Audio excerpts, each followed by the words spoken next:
एक दिन मैं शाम को किसी ज़रूरी काम से तांगे में बैठा हुआ जा रहा था कि रास्ते में एक और महाशय तांगे पर आ बैठ। तांगे वाला उन्हें बिठाना तो नहीं चाहता था, लेकिन इनकार भी नहीं कर सकता था।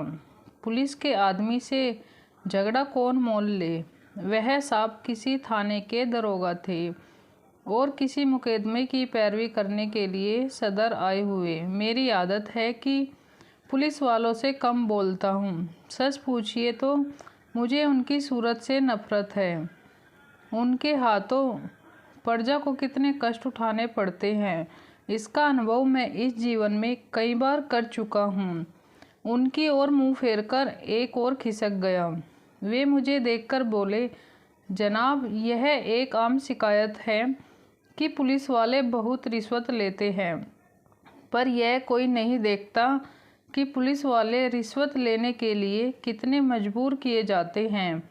अगर पुलिस वाले रिश्वत लेना बंद कर दे तो मैं हल्फ से करता हूँ, यह जो बड़े बड़े ऊंची पगड़ियों वाले अमीर लोग नज़र आते हैं, सब के सब जेल खाने के अंदर बैठे दिखाई देंगे। अगर नहीं हो सकता, मैंने सिंगों वाले लोगों को भी देखा है, लेकिन मुझे तो कोई ऐसा देवता नहीं मिला। आपको यकीन ना आएगा जनाब, रुपयों की थालियां गले लगाई जाती है। हमारे इनकार करने पर चारों ओर से ऐसे दबाव पड़ते हैं कि लाचार होकर हमें लेना ही पड़ता है। दरोगा जी की बात सुनकर मैंने उपवास के भाव में कहा, जो काम रुपया लेकर किया जाता है वही बिना रुपये लिए भी तो किया जा सकता है। दरोगा जी बोले, वह तो गुनाह होगा। पुलिस का आदमी इतना कट्टर देवता नहीं होता, और जहाँ तक मेरा ख्याल है कि शायद कोई इंसान भी इतना फेंक मार मेरा सिर होगा जो पैसों को ना ले। दरोगा जी यह कह ही रहे थे कि तभी एक मियाँ साहब लंबी अचकन पहने, तुर्की टोपी लगाए, टांगे के सामने से निकले। उन्हें देखते ही दरोगा जी ने उन्हें सलाम किया और शायद हालचाल पूछना चाहते थे कि मियाँ साहब ने सलाम का जवाब गालियों से देना शुरू कर दिया। जब तांगा कुछ कदम आगे निकल आया तो मियाँ साहब एक बड़ा पत्थर लेकर तांगे के पीछे भागे। यह देख पाएंगे वाले ने घोड़े को चाबुक मारकर और तेज दौड़ा दिया। मियाँ साहब की तांगे के पीछे दौड़े और पत्थर फेंक मारा। मेरा सिर बाल बाल बच गया। फिर उसने दूसरा पत्थर उठाया और तेजी से भागते हुए पत्थर इतनी जोर से फेंका कि वह सीधा दरोगा जी के घुटने पर लगा हुआ और पत्थर मारता। तब तक तांगा बहुत आगे निकल चुका था, लेकिन वहाँ अभी भी गालियाँ दिए जा रहा था। जब तक वह आदमी आंखों से ओझल ना हो गया, हम उसे एक हाथ में पत्थर उठाए गालियाँ बकते हुए देखते रहे। जब मेरा चित्त शांत हुआ तब मैंने दरोगा जी से पूछा, यह आदमी कौन है? सब मुझे तो यह पागल लगता है। दरोगा जी ने अपना घटना सहलाते हुए कहा, यह पागल नहीं है, मेरा पुराना दुश्मन है।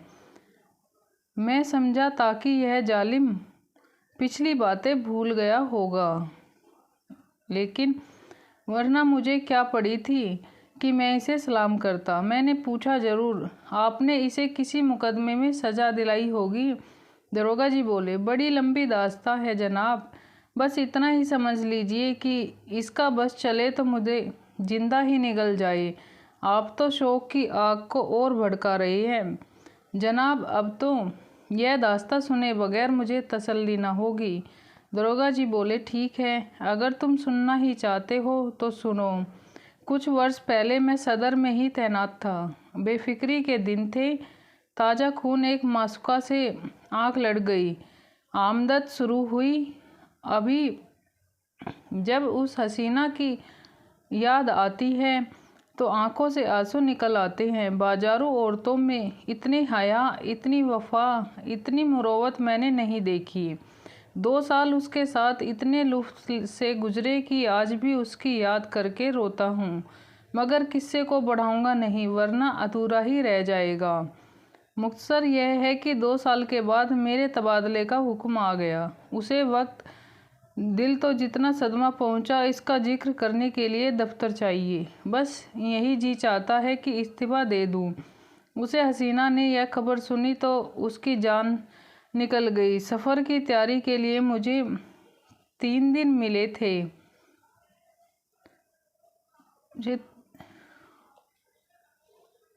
एक दिन हमने मसूबे बांधने में काटे।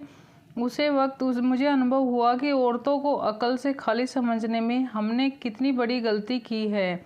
मेरे मसूबे शेख चिल्ली कैसे होते थे, कोलकाता भाग चले, वहाँ कोई दुकान खोल दे या इसी तरह कोई दूसरी तजवीज़ करता, लेकिन वह यही जवाब देती कि अभी वहाँ जाकर काम करो, जब मकान का बंदोबस्त हो जाए तो मुझे बुला लेना, मैं चली आऊँगी।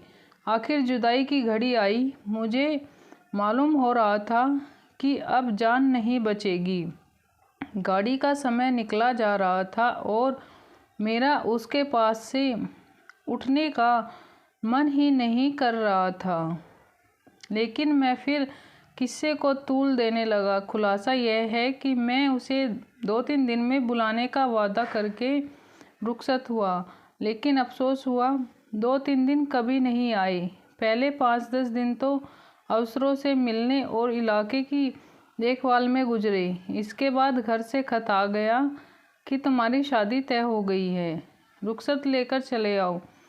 शादी की खुशी में उसे वफा की देवी की मुझे फिक्र ना रही। शादी करके महीने भर बाद लौटा तो बीवी साथ थी, रही से याद भी जाती रही। महीने भर बाद मुझे उसका खत मिला, लेकिन मैंने उसका जवाब नहीं दिया।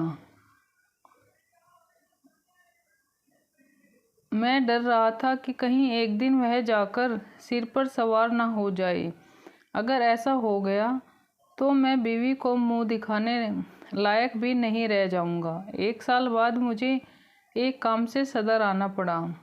उस समय मुझे उस औरत की याद आई। मैंने सोचा जरा चलकर देखना चाहिए कि वह किस हाल में है। मैंने फ़ौरन अपने खतना भेजा और इतने दिनों तक न आने का जवाब सोच लिया और उसके घर पहुंच गया। मैंने दरवाज़ा खटखटाया। अंदर से आवाज़ आई, कौन है? मैंने कहा, वह इतनी जल्दी भूल गई? मैं बशीर हूँ। आवाज़ उसी की थी, इसमें शक नहीं। फिर दरवाज़ा क्यों नहीं खोलती? वह ज़रूर मुझसे नाराज़ है। मैं फिर दरवाज़ा खटखटाया और अपने व्यथा सुनाने लगा।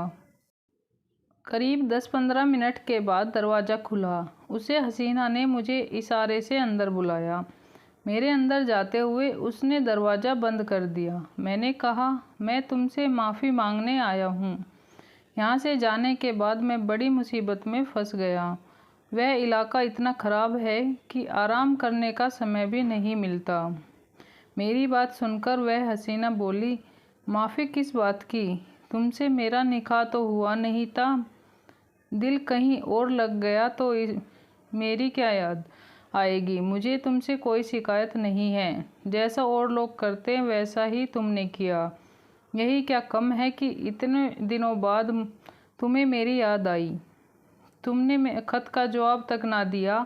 मैं तुम्हें शुरू से ही बेवफा समझती थी और तुम वैसे ही निकले।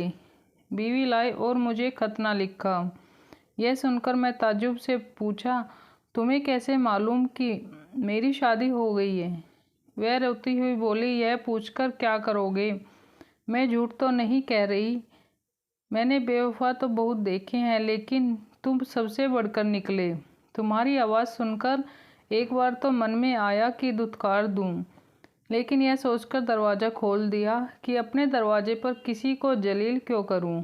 मैंने कोट उतारकर खूंटी पर टाँग दिया और जूते उतारकर एक तरफ रख दिए। फिर चारपाई पर लेटकर बोला, यह देखो, इतनी बेरहमी से पेश मत आओ। मैं तो अपनी खताओं को खुद तस्लीम करता हूँ और इसलिए अब तुमसे माफ़ी मांगने आया हूँ। ज़रा अपने नाजुक हाथों से मुझे एक पान तो खिला दो। सच कहना, तुम्हें मेरी याद कब क्या आती होगी? कोई और यार मिल गया होगा। मेरी बात सुनकर उसने पानदान खोल दिया और पान बनाने लगी। तभी किसी ने दरवाज़ा खटखटाया। मैं घबरा कर पूछा, यह कौन? शैतान ना पहुँचा।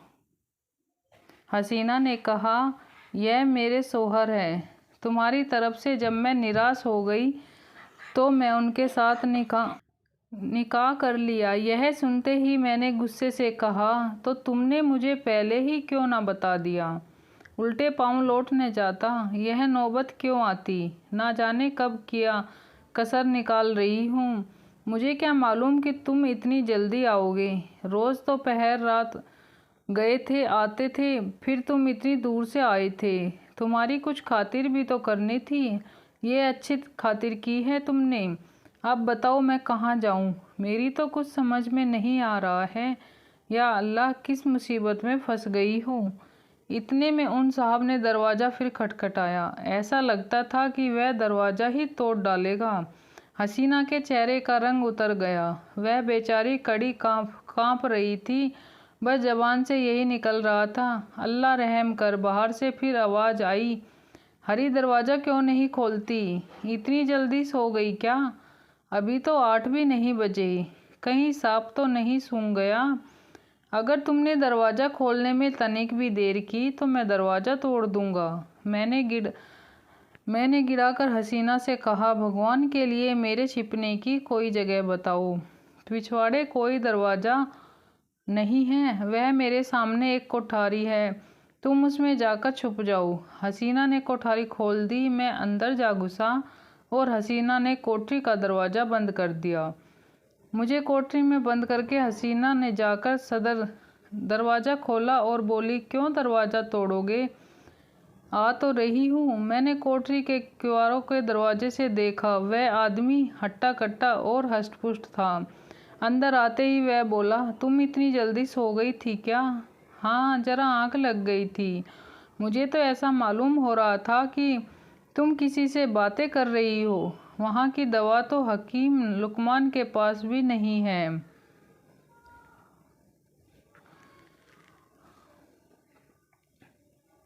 मैं साफ सुना कोई ना कोई था तो जरूर। तुमने उसे कहीं छुपा दिया है। तुम बेवजह मुझ पर शक कर रहे हो। सर घर तो पड़ा है, देख क्यों नहीं लेते? जरूर देखूंगा, लेकिन मैं तुमसे सीधी तरह पूछता हूँ, बता दो कौन था? यहाँ हसीना ने चाबिया का गुच्छा फेंकते हुए कहा, और कोई था तो घर में ही ना होगा। लो सब जगह देखाओ, सुई तो नहीं है कि छुपा दी हूँ। वह आदमी उसके चकमों में नहीं आया। शायद पहले भी ऐसा चकमा खा चुका था।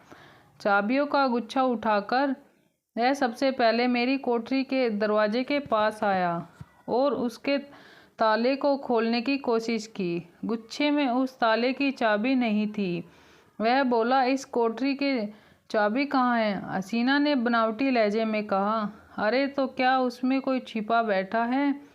वह तो लकड़ियों से भरी पड़ी है।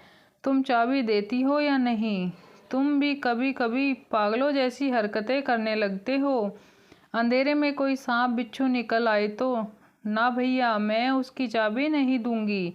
मेरी भला सांप निकले या बिच्छू निकल आए, इस बेहाई की जिंदगी से तो मौत ही अच्छी है। हसीना ने इधर उधर तलाश करके कहा, न जाने उसकी चाबी कहाँ रख दी, ध्यान ही नहीं आता।